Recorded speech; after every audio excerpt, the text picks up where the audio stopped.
What's going on, guys? T-Mart here, and today I'm bringing you guys another episode of Call of Duty Ghosts 101, and in this video, we're going to be talking about the best gun in Call of Duty Ghosts. So, in this video, I'm going to give you guys the gun and kind of the setup that you can use to absolutely dominate all of your competition and have no challengers in the field of online multiplayer. So, what's the best gun?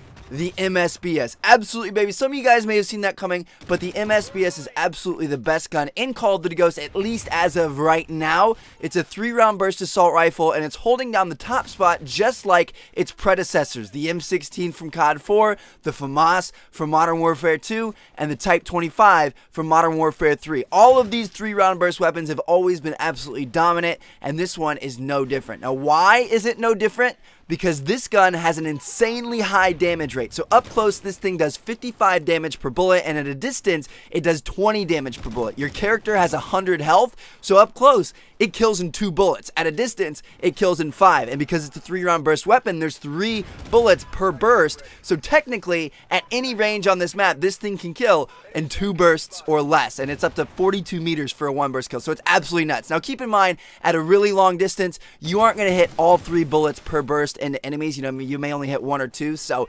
it's not always going to be a 2 burst or less. Sometimes it may be 3 or 4, but technically, in a perfect world, this gun will kill anybody, anywhere, on any map in 2 bursts or less, which is absolutely insane. Now, in terms of other stats compared to other assault rifles in this game, it's got a 448 rounds per minute rate of fire, which is low for the ARs, but that's to be expected because it is a burst weapon. Its magazine size is 30, which is average. It's kind of the norm for all the ARs. Its starting ammo is 90 rounds, which is, again, kind of the average norm. Its ADS in and out time is 0.3 seconds, which, again, is norm. And then finally, its reload time is 2.63 seconds when you have ammo left in your magazine, and then 3.03 seconds when your magazine is empty, and that's actually on the slightly quicker end of the assault rifle. So this gun is pretty much even and a little bit better than all the assault rifles, and then boom, its damage is through the roof. So that's why, in my opinion, this one stands out far over anything else. So it's really, really good. So now that we know the best weapon in the game,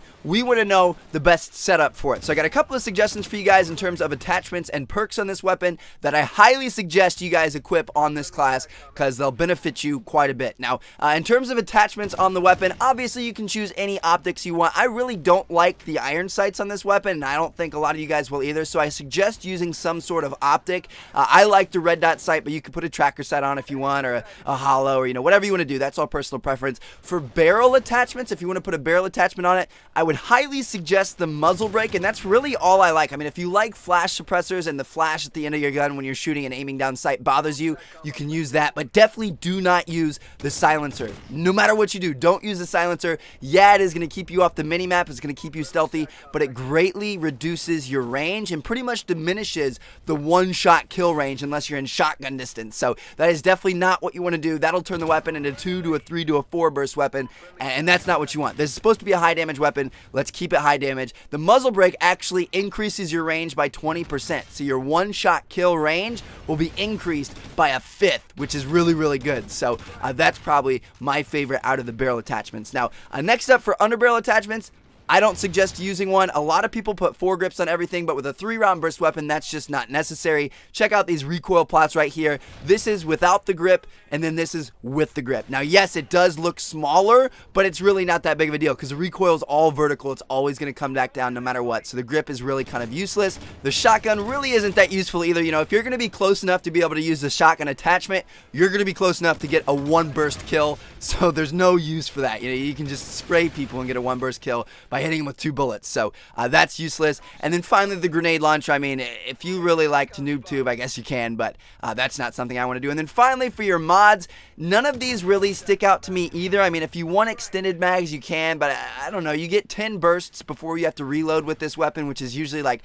5 to 6 kills, or maybe 4 to 5 kills. So I don't think it's really all that necessary to have extended mags. Armor piercing is okay, but I don't run into that many people that I want to take out their ballistic vests or take out their drones or anything like that. So armor piercing I don't really find useful. And then finally, semi-automatic and automatic fire. I don't like those on the weapon. Semi-auto, if I wanted to use a semi-auto, I'd have a marksman rifle. And then also for automatic fire, the recoil goes absolutely insane. Like, this is meant to be a 3-round burst weapon. That's why its damage is so high. That's why its rate of fire is so low. So really, I don't like to mess with how the weapon was meant to be made. So yeah, there you have it. My 2 kind of suggestions for attachments would be an optic and a muzzle brake, but other stuff you could use if you wanted would be a flash suppressor and maybe some extended mags. But those are really the only things I would suggest putting on this weapon, because it's pretty darn good by itself. Now, moving on to perks. There are 2 perks, and only 2 perks, that you absolutely must run on this weapon when you're using it. One is Stalker, because you want to be able to move quickly when you're aimed down sight. You die very, very, very, very, very fast in this game, as you guys know. So especially when you're using a weapon like this where you have to be accurate, you always want to be aiming down sight. So pretty much every corner when you're playing with this weapon, try to pre-aim if you can remember, because if there's an enemy around that corner, you're just going to be able to one-burst him and then move on. So it makes it really, really effective. Stalker on this weapon is an absolute beast. Now, the second perk that I think is kind of mandatory to run on this weapon is Focus. So, again, this weapon, it's only going to reward you with all its damage and everything if you're super accurate. You have to put your shots on target. So if you get in a gunfight with somebody else and they shoot at you, if you don't have Focus on, your aim is going to go up to the roof and you're probably going to lose that gunfight, because you have to be accurate with this thing. So with Focus, it's going to reduce the amount that your aim gets thrown off when somebody hits you in a gunfight, so you can win more of those one-on-one gunfights with this weapon by being more accurate. So there you guys have it. That is kind of my suggestion for you guys. The MSBS,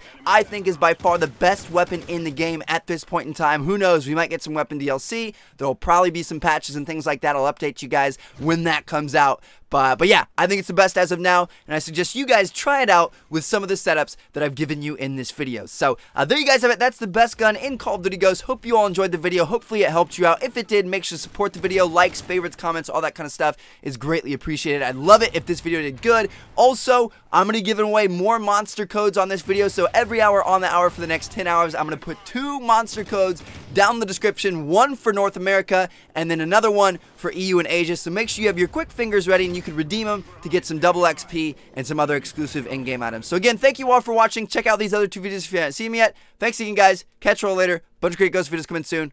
Peace out.